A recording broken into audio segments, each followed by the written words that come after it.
This is where she saved them. She was a hero. Yes, she was, sweetheart.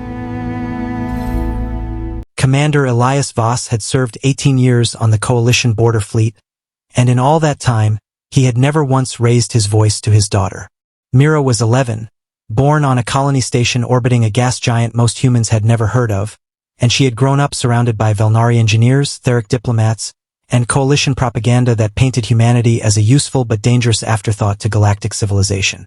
It was a Tuesday when she came home from school and asked the question that would change everything. "Dad," she said, dropping her bag by the door, "is it true humans are monsters?" Elias set down the datapad he'd been reading and looked at her carefully. "Where did you hear that?" "Teacher showed us a history clip today about the Kethrani conflict. She said humans did things nobody else in the Coalition would do." Mira's voice was small, uncertain.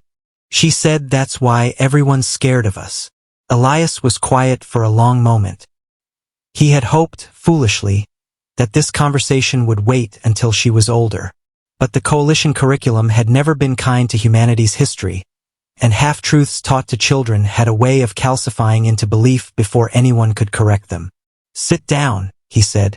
"I'm going to show you something. Not because I want to scare you. Because you deserve to understand what actually happened. Not just the part they show in school." He pulled up the archive on the main terminal. Mira sat beside him, knees tucked under her, the posture of a child bracing for something she didn't want to hear. The footage began with Kethrani Station 7, 23 years ago. Before Elias had a family, before Mira existed, when he was a junior officer assigned to a joint coalition garrison on a mining outpost that nobody important cared about until the Drevithi remnant decided it did. "This is what they don't show you," Elias said quietly. "The attack came at 0300 station time. No warning. No declaration. The Drevithi hit the reactor core first because they wanted casualties, not territory. 3,000 civilians were on that station. Coalition command was 4 jumps away. Nobody was coming in time." On the screen, the footage showed chaos, alarms, fire suppression failing, the slow catastrophic tilt of a station losing structural integrity. The garrison had 40 human soldiers. 40. Against a Drevithi assault force 300 strong. Elias's voice didn't waver, but something in it had gone very still.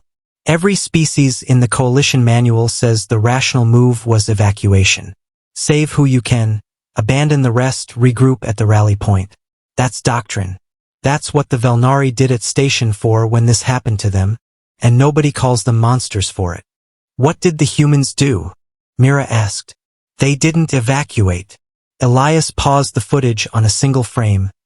40 soldiers barely armored, standing in a corridor that led to the last evacuation shuttle.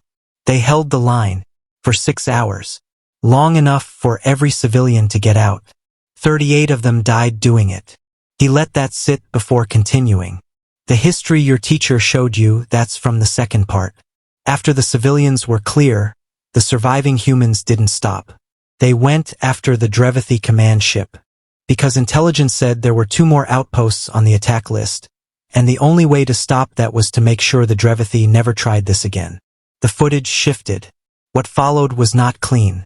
It was not the kind of combat record the Coalition liked teaching in schools because it didn't look like strategy, it looked like fury given a purpose. Mira watched, very quiet, her hand finding her father's sleeve. "What you're seeing," Elias said, "is 2 human soldiers boarding a command vessel 3 times their size. Alone, because backup wasn't going to arrive before that ship reached the next outpost. Your teacher's clip probably starts here.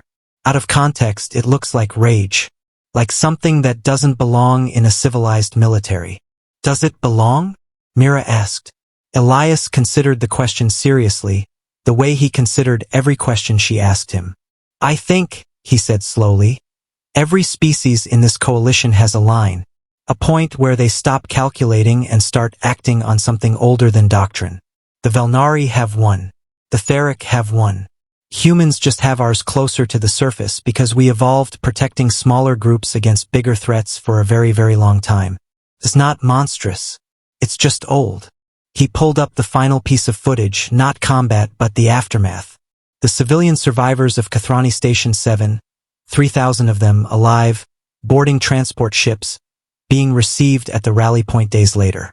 Among the names in the record, families who went on to have children, grandchildren, entire bloodlines that existed only because 38 soldiers chose not to follow the rational doctrine. Your teacher isn't wrong that it looked frightening, Elias said, but she left out who survived because of it. Mira was quiet for a long time, watching the names scroll past. Names of people she'd never know who existed 2 decades before her, alive because of a choice that didn't fit neatly into any coalition manual. I don't think that's monsters, she finally said. No, Elias agreed, switching off the screen. I don't either. I think that's just what it costs to make sure the people who can't fight don't have to.